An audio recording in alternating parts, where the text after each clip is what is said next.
Hello.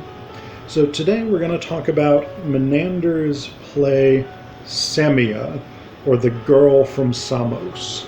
So this is a really interesting play for a number of different reasons.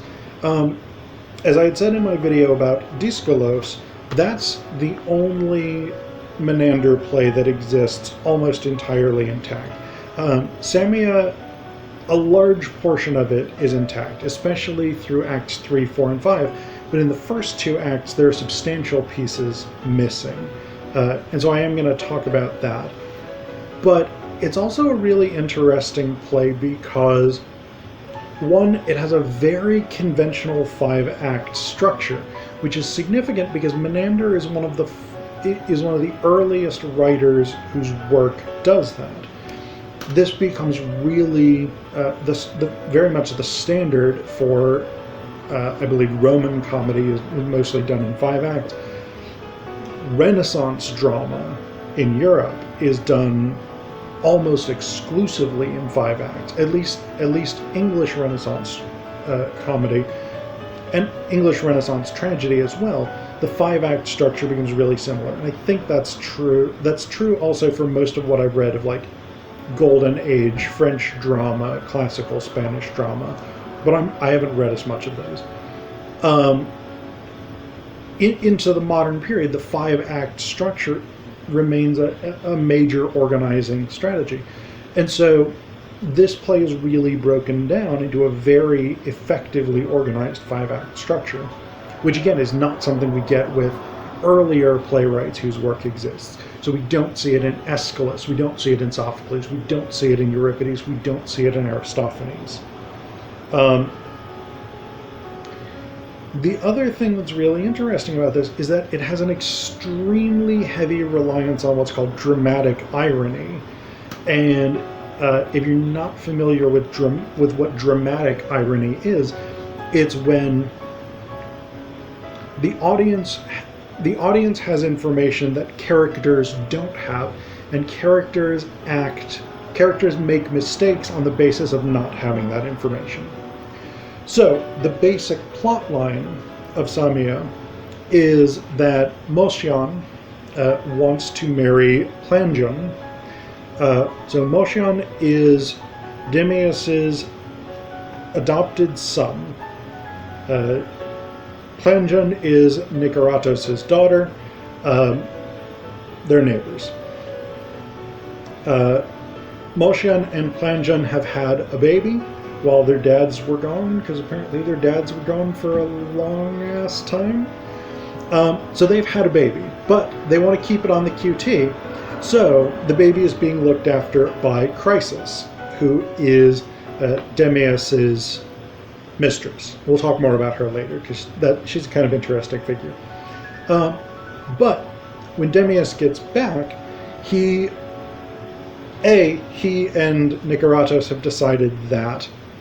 Okay, sorry. I'll hold that for just a second. Because in the first act, we see Motion giving us the background to this information about the whole Planjon and I had a baby thing, and Chrysis's baby died, so she's watching our baby. I want to get married. I have to figure out a way to convince my father to let me. So that's Act 1. In Act 2, Demeas and Nicaratos come back. Demeas lets us, the audience, know that he plans to try and convince his son to marry Nicaratos' daughter. So each of them, father and or adoptive father and adopted son, are attempting to figure out how to convince the other one to let this marriage go forward, this marriage that they both want. By the end of Act 2, they have convinced one another, and the wedding is set. In Act... And Demeas has seen Chrysis with this baby. He's not pleased because he assumes that it's her baby with someone else. But he's like, whatever, I'll live with it. In Act 3, we get a revelation. the act begins with Demeas coming out and giving an extremely long, like,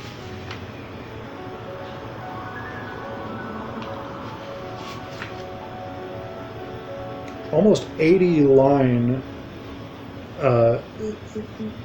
speech. There's almost 80-line long speech where basically he tells how he overheard Moshyan's old nurse pick up this baby who had just been sort of left on a couch or something during the wedding preparations, and she says to it, "Dear me, it's just the..." This is Demeas telling us this. She said, "Dear me, it's just the other day I nursed Moshyan at this age and cuddled him, and now he has a baby of his own." So basically, Demeas comes to the conclusion that this is Moshyan's baby with Chrysis, his mistress. And so he takes exception to this. He throws Chrysis out of the house. Nikeratos, his neighbor, Plangen's father, takes pity upon her, invites her into his house, but then when Demeas reveals his suspicion that it is Moshyan's baby and that his adoptive son had sex with his mistress, Nikeratos is enraged and offended by this, and he throws her out of the house. But by this point, Moshyan has cleared things up with Nikeratos, or with Demeas rather, and so Demeas invites her back in. Nikeratos then finds out that actually the baby is Plangen's, his daughter's, rather than Chrysis's, and so he is further infuriated. But Demeas manages to talk him around, and so by the end of Act 4, everybody's basically reconciled, and all of the stuff has been revealed. What happens in Act 5 is actually, in a way, kind of arbitrary, because Moshyan decides that he is offended by the fact that his adoptive father thought he had sex with Chrysis, and so he's going to get his military cloak and his sword, and he's going to pretend that he's running off to join the army, and basically make Demeas apologize to him, which Demeas does, and he and Nikeratos convince Moshyan not to go, and that's basically the end of it. Is they get married, everybody's happy at the end.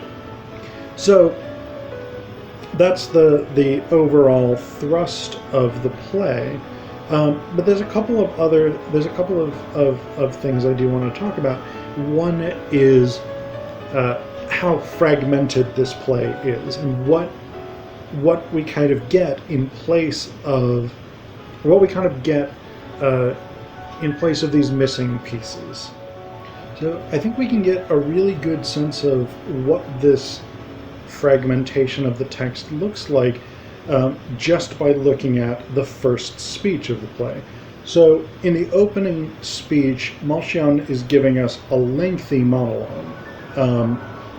We have almost 60 lines surviving, but the opening portion is lost. There are some middle portions that are lost, and then the end of the speech is lost. So the editors for the Oxford World Classics edition have given us a 13-line opening portion reconstructing what they think the opening portion would have said. So we've got 13 lines that come from the editors, not from Menander himself. Then we've got about 28 lines, with a couple of places where the text is unclear or the text is missing, and so they've added in phrases that they think make sense based on it. Then there's a section missing of about 23 lines, and the editors have condensed that down into 2 because they just don't know what it would have said. And so they've given us 2 lines here to sort of transition us from the one section to another. Then we go from line 35 up through about line 58, which again is mostly survived, but with a couple of bits and pieces where they've interpreted. And then the last section of about 29 lines is missing again, and they give us 6 here to make up for that. So you can get, and that's through Acts 1 and 2, where we're missing large sections of the text. 3, 4, and 5 are mostly intact. But you can get this sense of how difficult it is to work with these texts when large portions of them are missing. And how difficult it is to make meaning of the plays when you're working, especially with things that aren't, for instance, rooted in larger myth structures. So you take something like the Oresteia or the Oedipus cycle or something like this.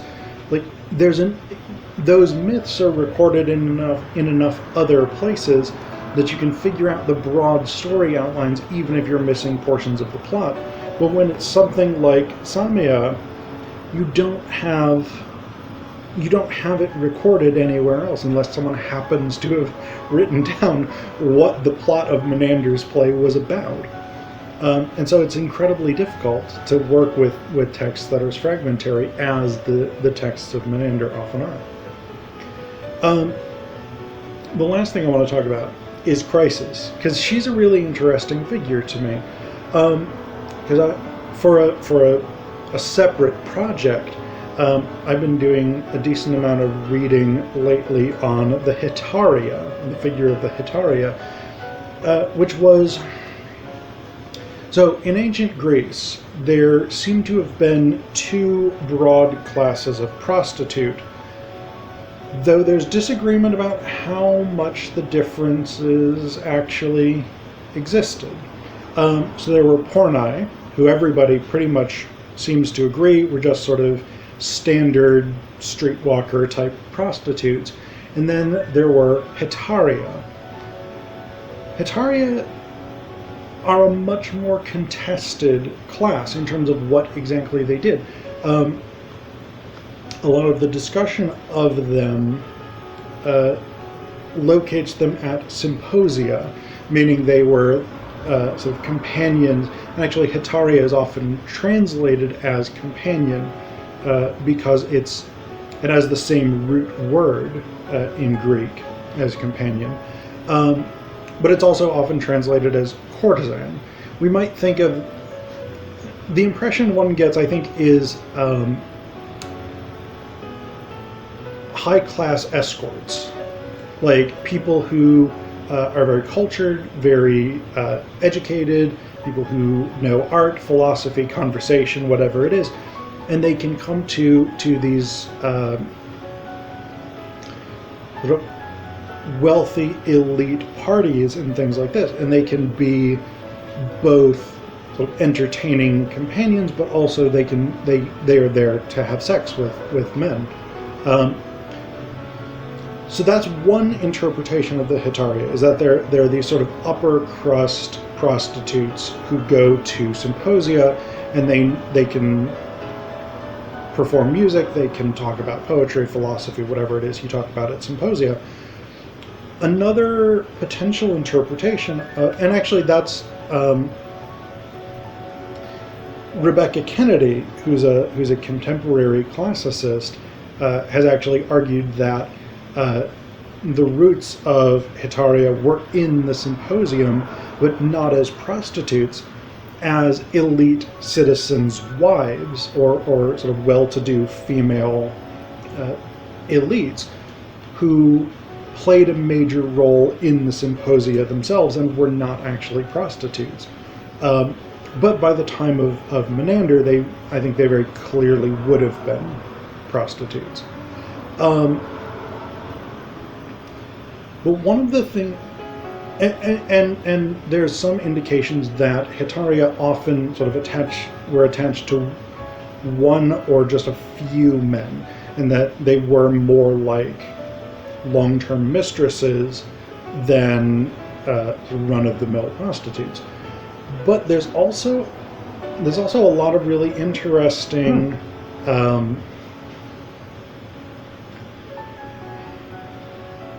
gray area where writers seem to erode the distinction between Hetaria and Pornai, and we actually get that here in Menander, because Chrysis seems to be a Hetaria. She seems to be someone who is fairly well off, who is Demeas's live-in mistress and things like this, and someone who he seems very clearly to have an interpersonal relationship with.